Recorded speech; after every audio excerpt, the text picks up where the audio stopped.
بسم اللہ الرحمن الرحیم۔ السلام علیکم جی، امید کرتا ہوں آپ سب خیریت سے ہوں گے۔ تو جو آج ہم پڑھنے جا رہے ہیں وہ ہمارے پاس آڈیو بک میں ہے قانون نمبر 4، راہ متعین کرنے کا قانون۔ 21 ریفیوٹیبل لاز آف لیڈرشپ، یعنی کہ لیڈرشپ کے 21 لاجواب قوانین میں سے ہمارے پاس راہ متعین کرنے کا قانون ہے، وہ ہم پڑھنے جا رہے ہیں۔ تو چلیے سٹارٹ کرتے ہیں without wasting of time. It's کیم اعظم چینل، محمد اعظم جاوید۔ تو قانون نمبر 4 میں راہ متعین کرنے کے قانون میں لکھتے ہیں، جان سی میکسویل صاحب کے جہاز کوئی بھی چلا سکتا ہے لیکن اس کا راستہ متعین کرنے کے لیے لیڈر کی ضرورت ہوتی ہے۔ کیا کہا؟ جہاز کوئی بھی چلا سکتا ہے لیکن اس کا راستہ متعین کرنے کے لیے لیڈر کی ضرورت ہوتی ہے۔ 1911 میں کھوجکاروں کے 2 گروہ ایک غیر معمولی مشن پر روانہ ہوئے۔ اگرچہ انہوں نے مختلف حکمت عملیاں اور راستے استعمال کیے مگر دونوں ٹیموں کے لیڈرز کا مقصد ایک ہی تھا، قطب جنوبی پر پہنچنے والا پہلا شخص بننا۔ ان کی کہانیاں نیویگیشن یعنی راہ متعین کرنے کے قانون کے حوالے سے زندگی اور موت کی مثالیں پیش کرتی ہیں۔ ان میں سے ایک گروپ کا سربراہ ناروے کا کھوج کار رولڈامنس تھا۔ دلچسپ بات یہ ہے کہ امنڈسن کا پہلے انٹارکٹیکا جانے کا کوئی ارادہ نہ تھا۔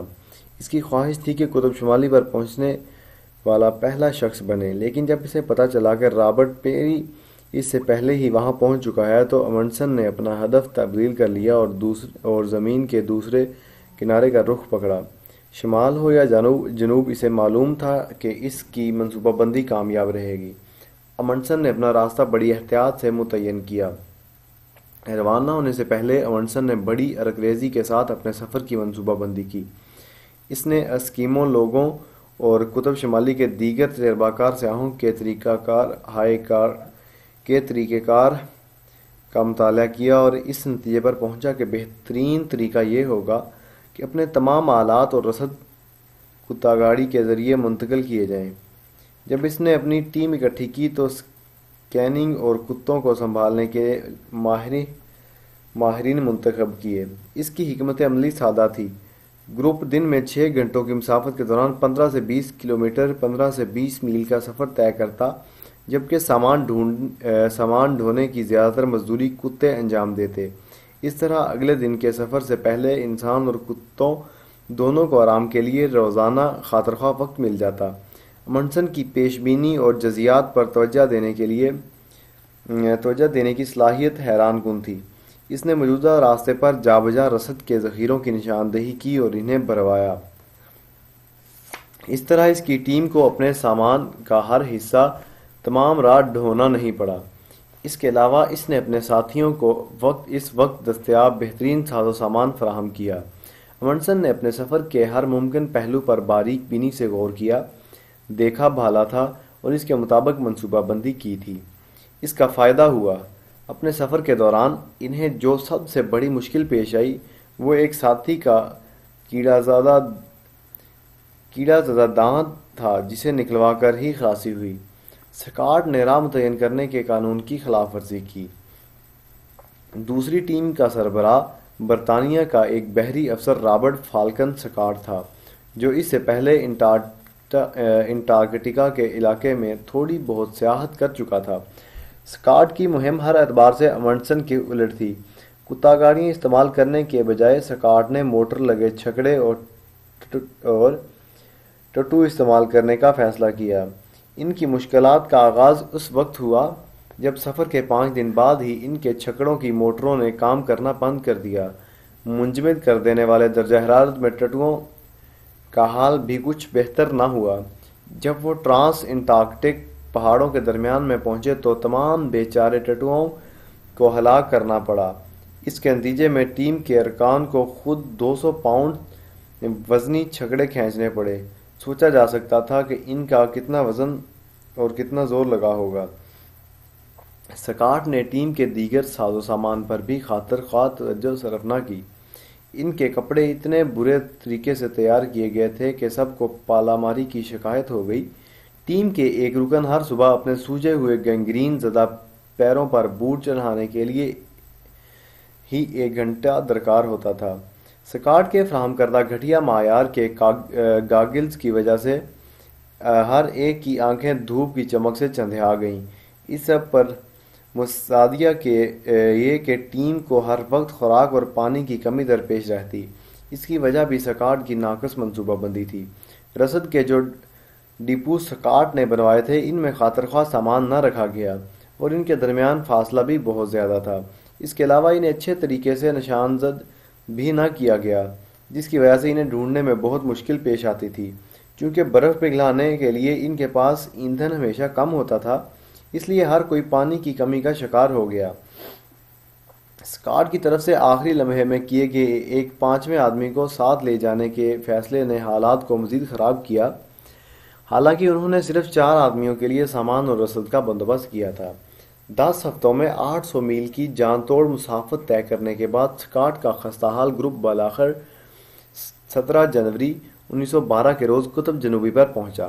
وہاں انہیں ناروے کا جھنڈا لہراتا ہوا ملا، جس کے ساتھ امنڈسن کا ایک خط بھی ملا۔ اچھے قائد کی حامل یہ ٹیم ان سے 1 ماہ سے بھی زائد عرصہ پہلے منزل پر پہنچ چکی تھی۔ اگر راہ متعین کرنے کے قانون کی پاسداری نہ ہو تو قطب جنوبی کے لیے سکاٹ کی مہم ایک ایسے لیڈر کی کلاسیکی مثال ہے جو اپنے پیرووں کے لیے راہ متعین نہ کر سکا۔ مگر واپسی کا سفر اس سے بھی بدتر تھا۔ سکاٹ اور اس کے ساتھی فاقہ زدہ تھے اور وٹامن سی کی کمی کی وجہ سے گوشت خورا کے مرض کے شکار ہو چکے تھے۔ اس کے باوجود سکاٹ جو آخر تک راہ متعین کرنے میں کامیاب نہ ہو پایا، ان کی حالت زار کو نظر انداز کر رہا تھا۔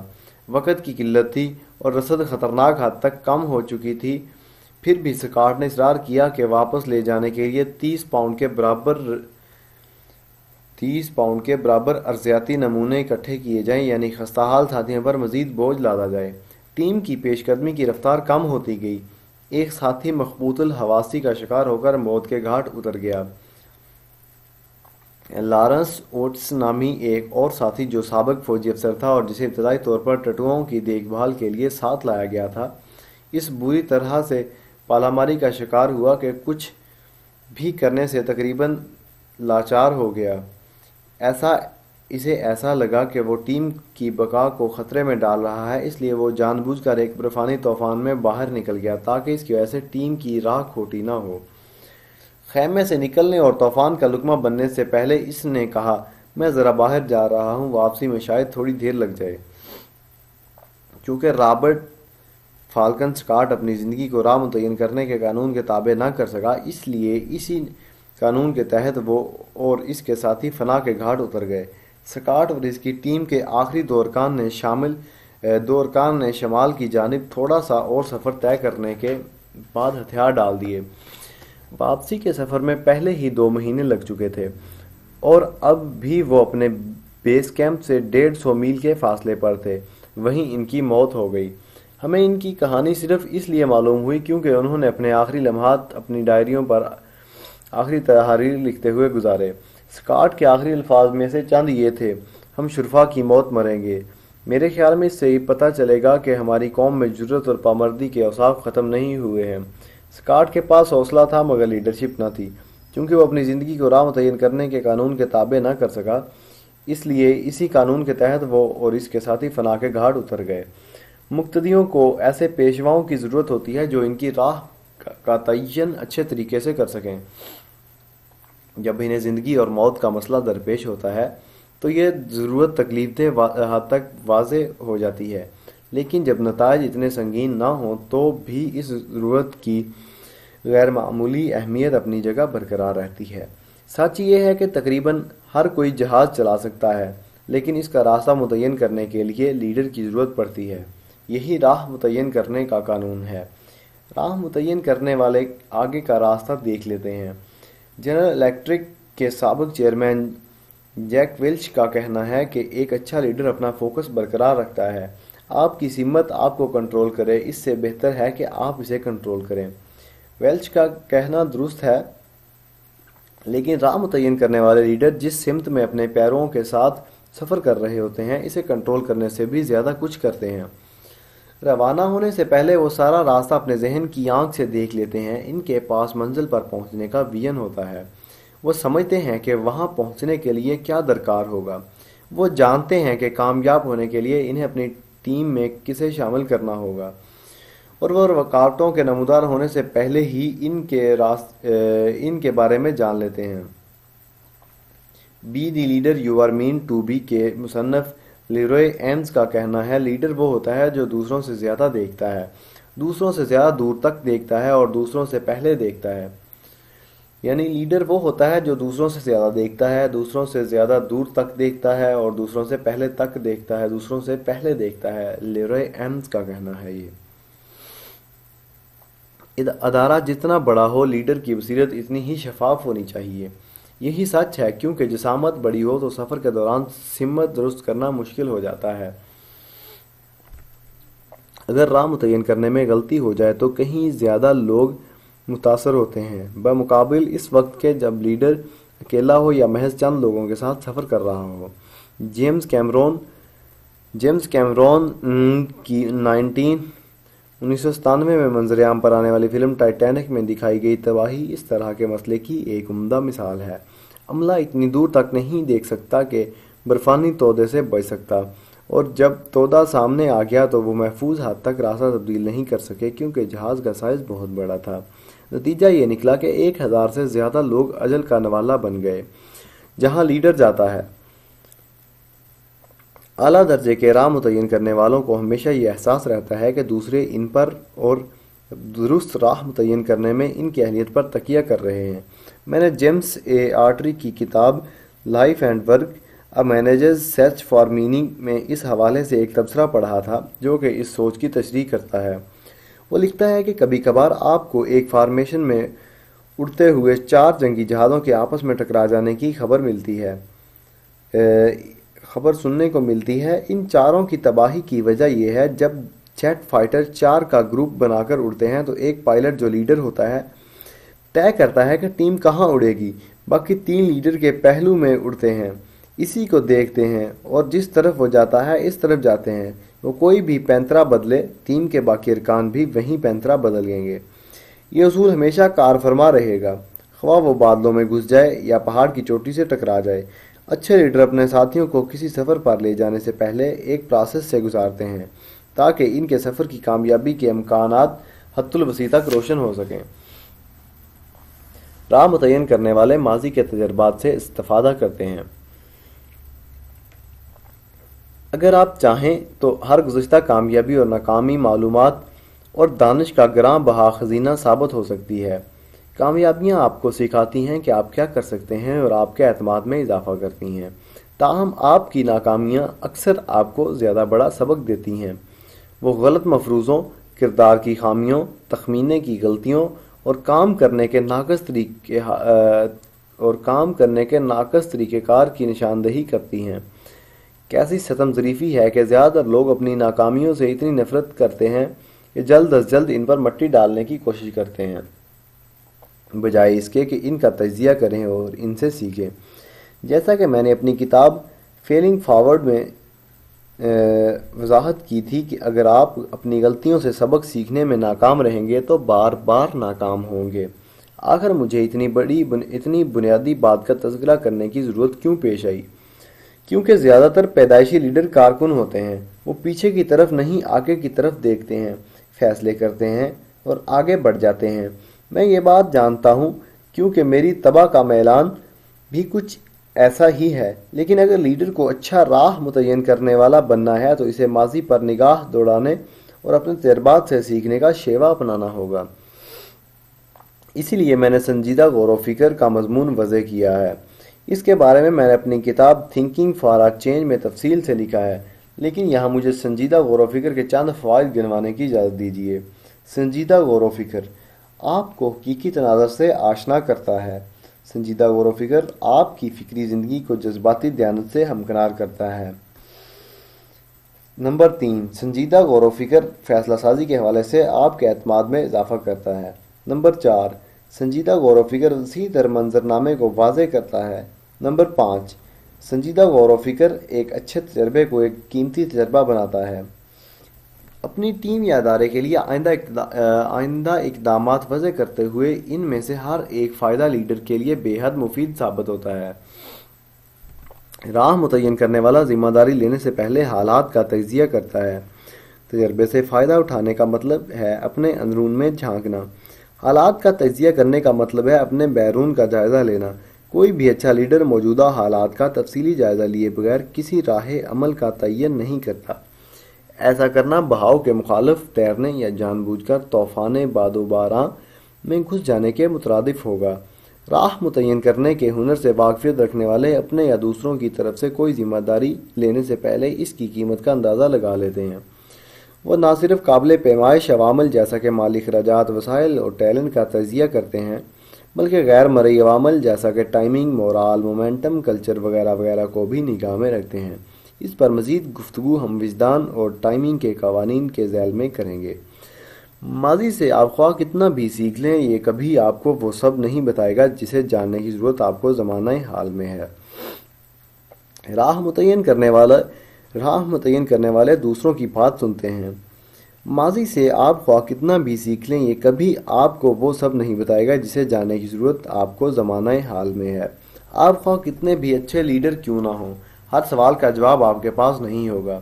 یہی وجہ ہے کہ صفحے اول کے راہ متعین کرنے والے بہت سے ذرائع سے اپنی معلومات اکٹھی کرتے ہیں۔ مثال کے طور پر قطب جنوبی کا سفر کرنے سے پہلے رولڈمنڈسن نے کینیڈا میں رہنے والے ریڈ انڈینز یعنی مقامی امریکیوں سے گرم کپڑوں اور قطب شمالی میں زندگی برقرار رکھنے کے طریقوں کے متعلق سیکھا۔ یہ باتیں انٹارکٹیکا میں اس کی ٹیم کی ناکامی اور کامیابی کے درمیان فرق ثابت ہوئیں۔ راہ متعین کرنے والے لیڈر بہت سے ذرائع سے معلومات حاصل کرتے ہیں۔ وہ اپنی لیڈرشپ ٹیم کے ارکان کی بات سنتے ہیں۔ وہ اپنے ادارے میں کام کرنے والوں سے بات کرتے ہیں تاکہ پتہ چلا سکے کہ انتہائی زیریں سطح پر کیا ہو رہا ہے، اور وہ ادارے سے باہر کے ایسے لیڈروں کے ساتھ وقت گزارتے ہیں جو ان کی رہنمائی کر سکیں۔ وہ محض خود پر نہیں بلکہ ہمیشہ ٹیم پر انحصار کرنے کی سوچ رکھتے ہیں۔ حقائق اور یقین کی نمائندگی۔ دوسروں کی راہ متعین کرنے کے لیے لیڈر میں مثبت طرز فکر کا ہونا ضروری ہے۔ آپ کو یقین ہونا چاہیے کہ آپ اپنے ساتھیوں کو منزل تک لے جا سکتے ہیں۔ اگر آپ اپنے ذہن میں ہی یہ سفر اعتماد کے ساتھ طے نہیں کر سکتے تو پھر حقیقی زندگی میں بھی نہیں کر سکیں گے۔ دوسری طرف آپ کو حقیقت پسندانہ انداز میں حقائق کا جائزہ لینے کا ہنر بھی سیکھنا ہوگا۔ اپنی رکاوٹوں کو ہلکا گردان کر یا چیلنجز کے بارے میں خود کو تسلی دے کر مؤثر لیڈر ثابت نہیں ہو سکتے۔ اگر آپ کی آنکھیں کھلی نہیں ہوں گی تو آپ ٹھوکر ضرور کھائیں گے۔ جیسا کہ ایسم بینڈی اینڈ ایسوسیٹس کے بل ایسم کا کہنا ہے، حقیقت پسند لیڈر اتنے حقیقت پسند ہوتے ہیں کہ واہموں کو کم سے کم کر سکیں۔ وہ جانتے ہیں کہ خود فریبی ان کے ویژن کو موت ثابت ہو سکتی ہے۔ مثبت خیالی اور حقیقت پسندی، وجدان اور منصوبہ بندی، یقین اور حقائق کے درمیان توازن برقرار رکھنا بہت کٹھن ہو سکتا ہے، مگر راہ متعین کرنے والے لیڈر کے طور پر مؤثر ثابت ہونے کے لیے آپ کو یہی کام کرنا پڑتا ہے۔ جم کولنس نے اپنی 2001 میں شائع ہونے والی کتاب گڈ ٹو گریٹ میں یقین اور حقائق کے درمیان پائے جانے والے اس توازن کی تصدیق ان الفاظ میں کی: آپ کو یقین ہونا چاہیے کہ بالآخر کامیابی آپ کی ہوگی، اور اپنی موجودہ صورتحال کے سفاہت ترین حقائق کا سامنا آپ کو ہی کرنا ہوگا۔ مثبت خیالی اور حقیقت پسندی، وجدان اور منصوبہ بندی، یقین اور حقائق کے درمیان توازن برقرار رکھنا بہت کٹھن ہو سکتا ہے، مگر راہ متعین کرنے والے لیڈر کے طور پر مؤثر ثابت ہونے کے لیے آپ کو یہی کرنا پڑتا ہے۔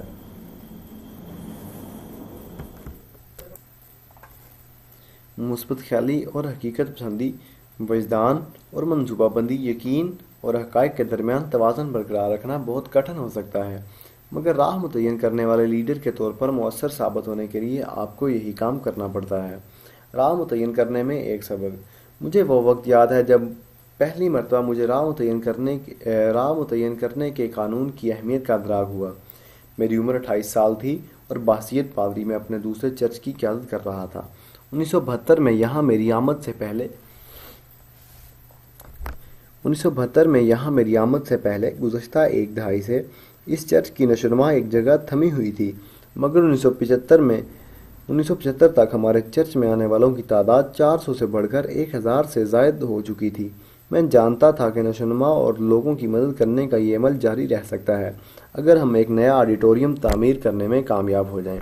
اچھی خبر یہ تھی کہ تعمیراتی عمل کی رہنمائی کرنے کے حوالے سے مجھے پہلے سے ہی کچھ تجربہ حاصل تھا، کیونکہ اپنے پہلے چرچ کو میں اس مرحلے سے گزار چکا تھا۔ بری خبر یہ تھی کہ اس دوسرے چرچ کے مقابلے میں وہ پہلا چرچ بہت چھوٹا تھا۔ اس پروجیکٹ پر کئی ملین ڈالر کے اخراجات آنا تھے اور یہ میرے پہلے چرچ سے 20 گنا سے بھی زائد بڑا تھا۔ اگر لیڈر لوگوں کو تلاطم خیز پانیوں میں سے گزار کر نہیں لے جا سکتا تو اس کی کشتی ڈوب کر ہی رہے گی۔ میرے اس چرچ کی قیادت سنبھالنے سے عین پہلے ایک اور تعمیراتی منصوبے پر خوب لڑائی ہوئی تھی اور بحث نہ صرف پرشور بلکہ تقسیم کر دینے والی اور تلخ بھی ہو گئی تھی۔ اس لیے مجھے معلوم تھا کہ پہلی بار میری لیڈرشپ کو حقیقی مخالفت کا سامنا ہوگا۔ تلاطم خیز پانیوں میں سفر کا آغاز ہونے والا تھا اور اگر بحیثیت ایک لیڈر میں بہتر انداز میں راستے کا تعین نہ کرتا تو کشتی ڈبونے کا ذمہ دار ٹھہرتا۔ اسٹریٹجی کے تحت کام۔ اس موقع پر مجھے اعتراف کر لینا چاہیے کہ راہ متعین کرنے کے معاملے میں میری صلاحیت کچھ خاص نہیں ہے۔ مجھے تفصیلات میں گھسنا پسند نہیں ہے اور میں اپنے وجدان پر بھروسہ کرتا ہوں۔ بعض اوقات اس کی وجہ سے مجھے نقصان بھی اٹھانا پڑتا ہے۔ گزشتہ 15-20 سالوں کے دوران میں نے اکثر اپنی اسی کمزوری سے بچنے کے لیے اپنے ادارے میں ایسے افراد کو شامل کیا جو راہ متعین کرنے میں مہارت رکھتے ہیں۔ مثال کے طور پر چرچ کی قیادت کے دوران کئی سالوں تک ڈین ریلینڈ میرے سٹاف میں ایک ایگزیکٹو پادری کی حیثیت سے شامل رہا۔ راہ متعین کرنے میں اس کا کوئی جواب نہیں۔ ایکوپ نامی وہ غیر منافع بخش ادارہ جس کی بنیاد میں نے 1996 میں رکھی تھی، اس کا صدر جان ہل ہے، جو کہ راہ متعین کرنے میں اچھوں کے کان کترتا ہے۔ تاہم 1975 میں راہ متعین کرنے کی ذمہ داری مجھے سنبھالنا تھی۔ اس ذمہ داری سے عہدہ برآ ہونے کے لیے میں نے ایک اسٹریٹجی متعین کی جسے میں نے اپنی لیڈرشپ کے دوران بارہا استعمال کیا ہے۔ میں نے اسے موشخہ کی صورت میں لکھ کر اپنے پاس رکھا ہے تاکہ میں اسے یاد رکھ سکوں۔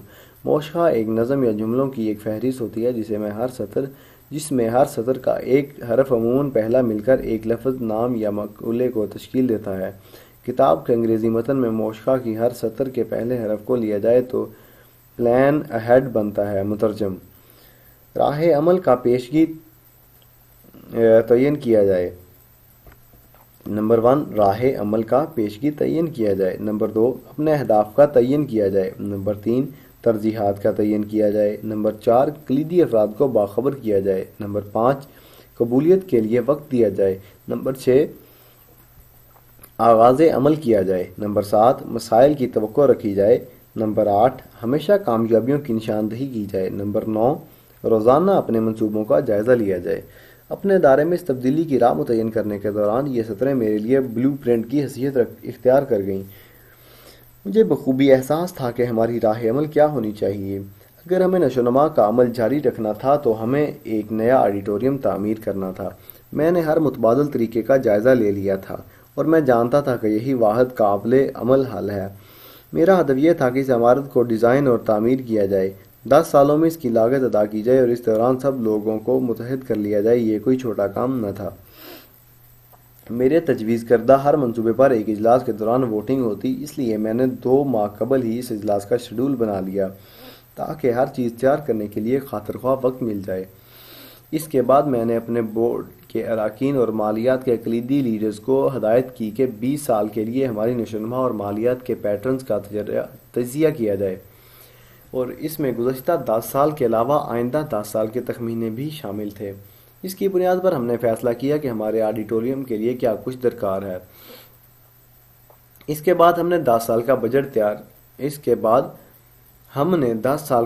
تیار کیا جس میں بڑی دقت نظر کے ساتھ یہ واضح کیا گیا کہ ہم مالی معاملات کو کیسے ہینڈل کریں گے۔ میں نے یہ بھی ہدایت کی کہ یہ سب معلومات 20 صفحات پر مشتمل ایک رپورٹ میں جمع کر دی جائیں جسے ہم اپنی مجلس کے اراکین کو پڑھنے کے لیے دے سکیں۔ میں جانتا تھا کہ ایک کامیاب تبدیلی کی راہ میں حائل سب سے بڑی رکاوٹیں تبدیلی کا خوف، لا علمی، مستقبل کے بارے میں بے چینی اور تخیل کا فقدان ہے۔ ان عوامل کو اپنی راہ کا روڈ ان عوامل کو اپنی راہ کا روڑا بننے سے روکنے کے لیے میں سب کچھ کرنے کو تیار تھا۔ میرا اگلا قدم کلیدی لیڈرز کو باخبر کرنا تھا۔ آغاز میں نے ان سے کیا جو سب سے زیادہ اثر و رسوخ کے حامل تھے۔ فردن بھی ان سے ملاقاتیں کیں اور 2-2 4-4 کی ٹولیوں میں بھی کئی ہفتوں پر محیط اس دورانیے میں نے کم و بیش 100 لیڈرز سے ملاقات کی۔ میں نے مستقبل کی ضرورت کے حوالے سے اپنا ویژن پیش کیا اور ان کے سوالوں کے جواب دیے، اور جب بھی مجھے احساس ہوتا کہ کوئی اس پروجیکٹ کے بارے میں ہچکچاہٹ کا شکار ہو رہا ہے، فوراً اس سے الگ ملاقات کرنے کا ارادہ کر لیتا۔ اس کے بعد میں نے ان کلیدی لیڈرز کو اتنا وقت دیا کہ وہ دوسروں پر اثر انداز ہو سکیں اور آنے والی تبدیلیوں کو قبول کرنے میں ان کی مدد کر سکیں۔ ایک کامیاب تبدیلی کی راہ میں حائل سب سے بڑی رکاوٹیں تبدیلی کا خوف، لا علمی، مستقبل کے بارے میں بے یقینی اور تخیل کا فقدان ہے۔ جب اجلاس کا وقت آیا تو ہم آغاز عمل کے لیے تیار تھے۔ میں نے سب کے سامنے اس پروجیکٹ کو پریزنٹ کرنے میں 2 گھنٹے لیے۔ میں نے 20 صفحات کی رپورٹ تقسیم کی جس میں تعمیراتی پلان، مالیاتی تجزیے اور بجٹ وغیرہ شامل تھے۔ میں نے کوشش کی کہ لوگوں کے تمام متوقع سوالات کے جواب پیشگی سے دے سکوں۔ میں نے مجلس کے چند بااثر ترین افراد سے بھی تقریر کرنے کو کہا۔ مجھے مخالفت کی توقع تھی، لیکن جب میں سوالات لینے کا آغاز کرنے لگا تو ایک جھٹکا میرا منتظر تھا۔ صرف 2 سوال سامنے آئے۔ ایک صاحب جاننا چاہتے تھے کہ عمارت میں فوارے کہاں لگائے جائیں گے، اور دوسرے نے پوچھا کہ بیت الخلاء کتنے ہوں گے۔ تب مجھے احساس ہوا کہ ہم تلاطم خیز پانیوں سے کامیابی سے گزر آئے ہیں۔ جب ووٹ کے لیے قرارداد پیش کرنے کا وقت آیا تو مجلس کے سب سے بااثر رکن نے اسے پیش کیا، اور میں پہلے ہی ایک لیڈر سے اس کی قرارداد کی تائید کرنے کو کہہ چکا تھا جو اس سے پہلے کے تعمیراتی منصوبے کی مخالفت کرتے رہے تھے۔ جب ووٹ گنے گئے تو پتہ چلا کہ 98% افراد نے قرارداد کے حق میں ووٹ دے دیا ہے۔ پروسیس کے اس مشکل مرحلے سے گزر جانے کے بعد بقیہ مراحل سیدھے صباحت طے ہو گئے۔ میں نے اچھی خبریں لوگوں تک پہنچا کر ویژن کی تر و تازگی برقرار رکھی۔ اس امر کو یقینی بنایا کہ کامیابیوں کا جشن منایا جائے، اور وقتاً فوقتاً ان منصوبوں اور ان نتائج کا تجزیہ کرتا رہا تاکہ پتہ چلے کہ ہم صحیح راستے پر جا رہے ہیں۔ راہ متعین ہو چکی تھی، اب ہمیں بس سفر کرنا تھا۔ میرے لیے ایک نہایت عمدہ سبق آموز تجربہ تھا۔ سب سے بڑھ کر مجھے یہ بات پتہ چلی کہ راہ متعین کرنے کے قانون کا راز تیاری میں پوشیدہ ہے۔ آپ کی تیاری اچھی ہوتی ہے تو لوگوں کو آپ کا اعتماد اور یقین نظر آتا ہے۔ تیاری اچھی نہ ہو تو اس کا الٹ اثر پڑتا ہے۔ آخر میں پروجیکٹ کی جسامت نہیں بلکہ لیڈر کی قامت اس کی قبولیت، تائید و حمایت اور کامیابی کا فیصلہ کرتی ہے۔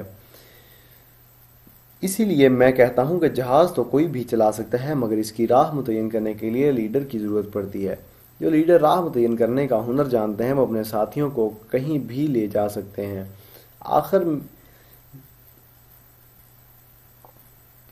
آخر میں پروجیکٹ کی جسامت نہیں بلکہ لیڈر کی قامت اس کی قبولیت، تائید و حمایت اور کامیابی کا فیصلہ کرتی ہے۔ اپنی زندگی میں راہ متعین کرنے کے قانون کا اطلاق۔ نمبر 1، کیا آپ باقاعدگی سے اپنے مثبت اور منفی تجربہ پر غور کرتے ہیں؟ اگر ایسا نہیں تو آپ ان میں پوشیدہ اسباق کو جاننے سے محروم رہ سکتے ہیں۔ 2 میں سے ایک کام کیجیے۔ ہر ہفتے سوچ بچار کے لیے ایک مخصوص وقت مقرر کر لیجیے اور اپنے کیلنڈر یا ڈائری کی مدد سے گزشتہ واقعات کی یاد تازہ کیجیے، یا پھر ہر بڑی کامیابی یا ناکامی کے فوراً بعد سوچ بچار کے وقت کو اپنے شیڈول کا حصہ بنا لیجیے۔ کوئی بھی طریقہ اپنانے کی صورت میں جو بھی کچھ آپ کے سامنے آئے اسے لکھ کر رکھ لیجیے۔ نمبر 2، راہ متعین کرنے والے اپنا ہوم ورک مکمل کرتے ہیں، اپنے کسی موجودہ پروجیکٹ یا اہم کام کے لیے اپنے ماضی کے تجربات سے استفادہ کرتے ہیں۔ تو آپ استفادہ کیجیے، ماہرین یا اپنی ٹیم کے ارکان کے ساتھ ارادتاً گفتگو کیجیے تاکہ معلومات حاصل کی جا سکیں، اور ان موجودہ حالات کا تجزیہ کیجیے جو آپ کے پروجیکٹ کی کامیابی پر اثر انداز ہو سکتے ہیں۔ یہ اقدامات کرنے کے بعد بھی آپ کو اپنی راہ عمل کا تعین کرنا چاہیے۔ نمبر 3، آپ کا فطری میلان کس طرف ہے، حقائق کی طرف یا یقین کی طرف؟ ایسا لیڈر بہت کم دیکھنے میں آیا ہے جو دونوں شعبوں میں مہارت رکھتا ہو۔ میرا جھکاؤ یقین کی طرف ہے۔ مجھے بڑے بڑے خواب دیکھنا آتا ہے اور میرا یقین ہے کہ ہر چیز ممکن ہے۔ حقیقت پسندانہ سوچ بچار کے لیے اکثر میں اپنے بھائی لیری پر تکیہ کرتا ہوں، تاہم راہ متعین کرنے والے اچھے لیڈرز کو دونوں کام کرنے کے قابل ہونا چاہیے۔ راہ متعین کرنے کے قانون کا کامیاب اطلاق کرنے کے لیے آپ کو ذاتی رجحان کا علم ہونا چاہیے۔ اگر آپ کو خود پر یقین نہیں تو باعتماد دوستوں اور رفقائے کار سے دریافت کیجیے، پھر اس امر کو یقینی بنائیے کہ اس سے الٹ رجحان رکھنے والا کوئی فرد آپ کی ٹیم میں موجود ہو تاکہ آپ دونوں مل کر کام کر سکیں۔ یہ تھا جی قانون نمبر 4، راہ متعین کرنے کا قانون۔ تو یہ یہاں تک مکمل ہوا۔ اب اگلا قانون ہم اپنی اگلی ویڈیو میں قانون نمبر 5 جو ہوگا وہ اپڈیٹ کریں گے، اضافے کا قانون۔ امید ہے یہ ویڈیو آپ کو پسند آئی ہوگی، audio book. So stay blessed and stay progressive. Thanks a lot of you for listening, watching.